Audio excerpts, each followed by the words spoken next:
assumption is one of the powerful influences in human lives. Constructivism is a weapon used by mammals to rewrite their story. People emphasize on the story they hold about themselves. You don't have to do this to yourself. What do you want to do now? That is to say, you need to come out clear, you need to come out strong, you need to come out blunt, you need to come out with your facts within you and tell your story to the world. Let me share with you. Yes, what do you have to say? Talk to me now.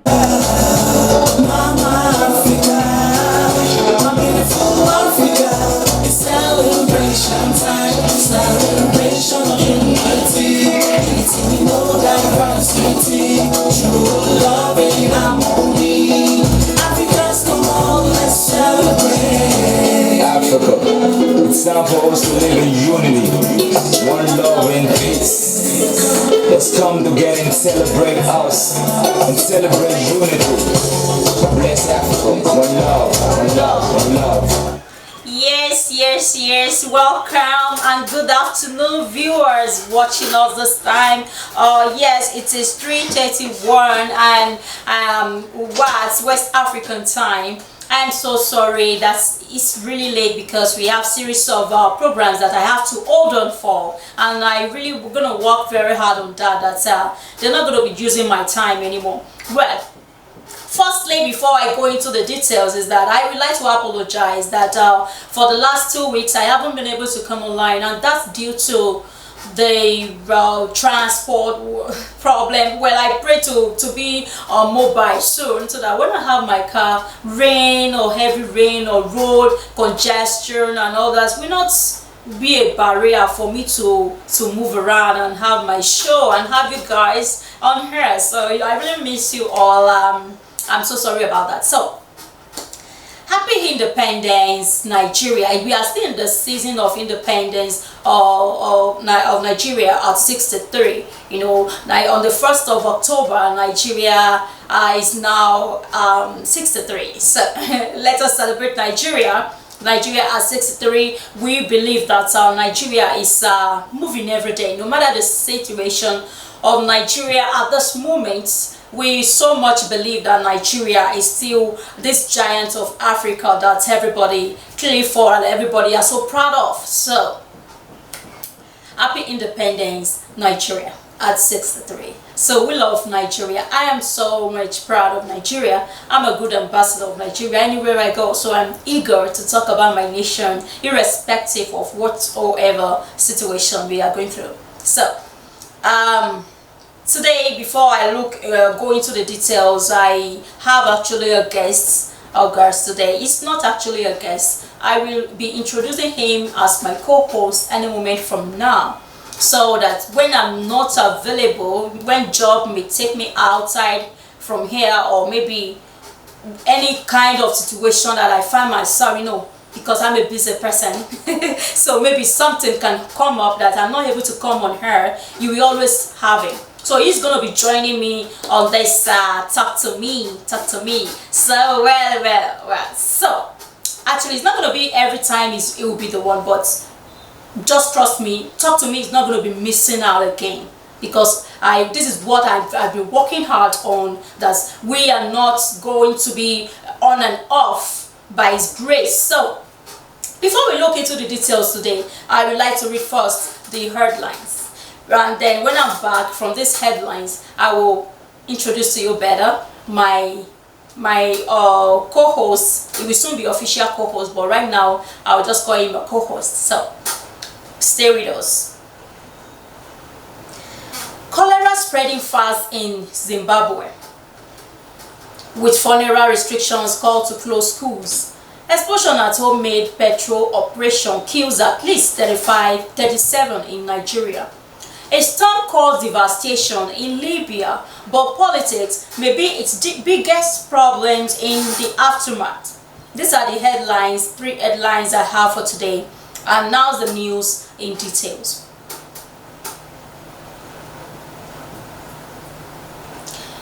A resurgent cholera outbreak in Zimbabwe has seen the government restricting some gatherings, banning cooking at funerals in hotspot areas, and activating the area diarrhea called surveillance countrywide. I repeat, a resurgent cholera outbreak in Zimbabwe has seen the government restricting some gatherings, banning cooking at funerals in hotspot areas, and activating diarrhea surveillance countrywide. Since February this year, 4,500 cases have been recorded, resulting in almost 100 deaths. The latest series of outbreak was first recorded in 5 suburbs of Ari on Monday.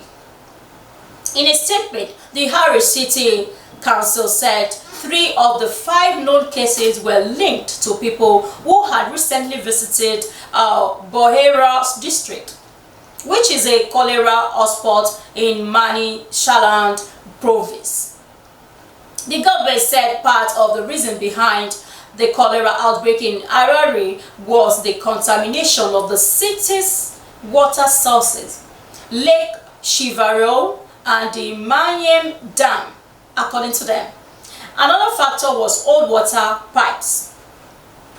So, at least 37 people died recently. This is for the cholera aspect of the news. If you want to get details of this news, you can go to Africa 24 and get more details about the news. At least 37 people, I beg your pardon, 37 people, including 2 pregnant women, were burned to death after a blast at an illegal oil refinery in southern Nigeria, a local security official and community leader said on Tuesday. Illegal refining is common in the oil-rich Niger Delta region of Nigeria as impoverished locals tap pipeline to make fuel to sell for a profit. The practice, which can be the basic as boiling crude oil in drums to extract fuel, is often deadly. The latest incident happened in the early hours of Monday in the Ibar community in Rivers State. Rufus Willeken, the head of security in the community, said. A Reuters witness saw charred remains of 15 people at least at an open space surrounded by burnt pans, trees, and a motorbike. That is so unfortunate. May their gentle soul rest in peace. And next to the news, the next news is oil-rich Libya, the most political unstable nation in North Africa, could fail to recover from the devastation caused by Storm Daniel because the country divided leadership. Since the fall of Muammar Gaddafi in October 2011, Libya has failed to find peace. A government of national unity, GNU, was established in Tripoli in 2021 with Abdul Hamid Beber as the international recognized prime minister. However, the Eastern Parliament established a competing government the next year with an almost similar name, the Government of National Stability under Fatih Bashagha. International efforts to bring about peace and orderly humanitarian assistance in Libya have been hampered by countries' continuing splits between these 2 regimes, each of which asserts its legitimacy as the nation's government. Storm Daniel and its immediate aftermath killed 4,333 people, many in the port city of Dema, and 8,500 people are still considered missing. This is so pathetic to African news nowadays, and we look forward for a solution after all. The next news, Liberia could finally give Africa a clean election, but not thanks to its institutions. On 10th October, Liberia is due to have its 4th general election since the end of its civil war in 2003. With 1996 World Footballer of the Year and the only African to win the Going Judge race, seeking a second 6-year presidential term. 15 senators and 73 members of the House of Representatives will also be up for election. This is taking place on the 10th of this month. But Liberians have a low level of trust in the National Elections Commission (NEC), and experts say much will ride on the willingness of parties rather than on institutions to keep things clean. Heading into the elections, political parties signed the revised Remitting River Declaration 2023, a document binding them to peaceful campaigns and conduct that falls within the laws. The 2023 version of the declaration is developed from the one signed ahead of the previous election in 2017. The declaration, while not legally binding, gives power to the NEC to sanction those signatories found to be the breach of the pledge. I beg your pardon, I repeat. The declaration, while not legally binding, gives power to the NEC to sanction those signatories found to be in breach of the pledge. And now to the next news. Dr. Congo Nobel Prize winner Denis Mukwege declares presidential bid. Republic of the Congo's Denis Mukwege, a sojourner of a sojourner gynecologist and Nobel Peace Prize winner, announced on Monday that he would run for president in elections planned for December. This is so amazing to hear this. Speaking to a packed auditorium in the Central African nation's capital, Kinshasa, the doctor told reporters he would stand for president in order to save a country ravaged by insecurity and poor leadership. Our country is doing badly, said Mukwege. We cannot wait to act, he added. Tomorrow is already too late. This is a real bold one, and now to the next news. For you to get this news, you can always visit to Google and get more details about the news. Now to the next news state, Ghana's president urges ECOWAS to cut the coup spirit urgently. Not so long, all 15 heads of state in the Economic Community of West African States, ECOWAS, were democratically elected. But just 4 years later, that has drastically changed. ECOWAS is made up of 8 French-speaking, 5 English-speaking, and 2 Portuguese-speaking countries. Problems in the past 4 years arose in French-speaking countries that had military coups, namely Mali, and was suspended on 13 May 2021. After 2 military coups in a space of 9 months, Guinea was suspended on 8 September 2021, and on 28 January 2022, Burkina Faso was suspended. The last to be suspended was Niger in July this year. On Friday last week, the second ECOWAS parliamentary seminar was held in Winneba, Ghana. In his address, Ghanaian President Nana Addo Dankwa Akufo-Addo spoke about the new reality in which ECOWAS found itself, which required immediate solutions. Now to the next news. Vladimir Putin says he skipped the BRICS summit in South Africa to avoid a political show.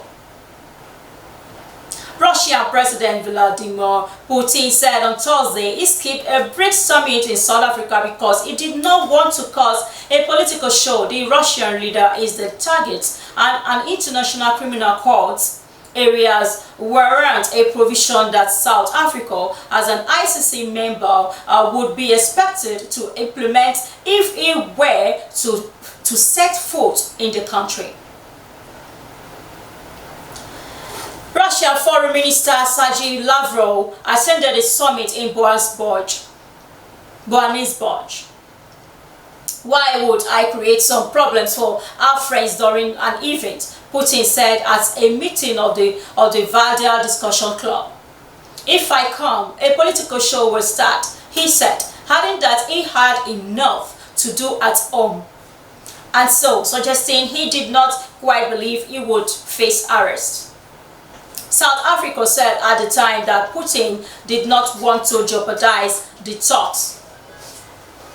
President Cyril Ramaphosa first tried to keep secret, then he welcomed the publication of his argument on why Putin will not be arrested.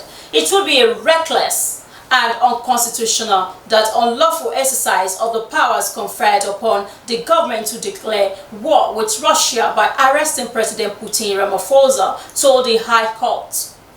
In March, the ICC issued an arrest warrant for Putin over his decision to send troops to Ukraine last year and over the illegal deportation of children in Russia. Moscow has branded the arrest warrant illegal.